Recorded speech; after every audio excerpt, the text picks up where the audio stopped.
పశ్చిమ బెంగాల్ ఎన్నికలు 2026 తెలుగు అనువాదం.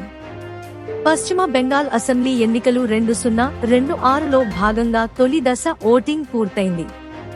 గురువారం జరిగిన ఈ దశలో 16 జిల్లాల్లోని 152 స్థానాలకు ఓటింగ్ నిర్వహించారు. మొత్తం 1478 మంది అభ్యర్థులు ఎన్నికల బరిలో ఉన్నారు. ఈ 152 నియోజకవర్గాల్లో 44,000కు పైగా పోలింగ్ కేంద్రాలు ఏర్పాటు చేయబడగా, వాటిలో 7,384 కేంద్రాలను అత్యంత సున్నితమైనవిగా గుర్తించారు. ఈ దశలో సుమారు 3,60,00,000 మంది ఓటర్లు తమ ఓటు హక్కును వినియోగించనున్నారు. ప్రధాన పోటీ అధికార తృణమూల్ కాంగ్రెస్ మరియు బీజేపీ మధ్య జరుగుతోంది.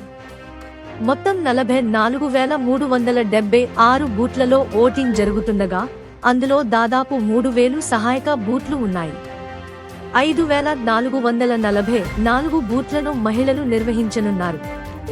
అలాగే 207 మోడల్ బూత్లు కూడా ఏర్పాటు చేశారు.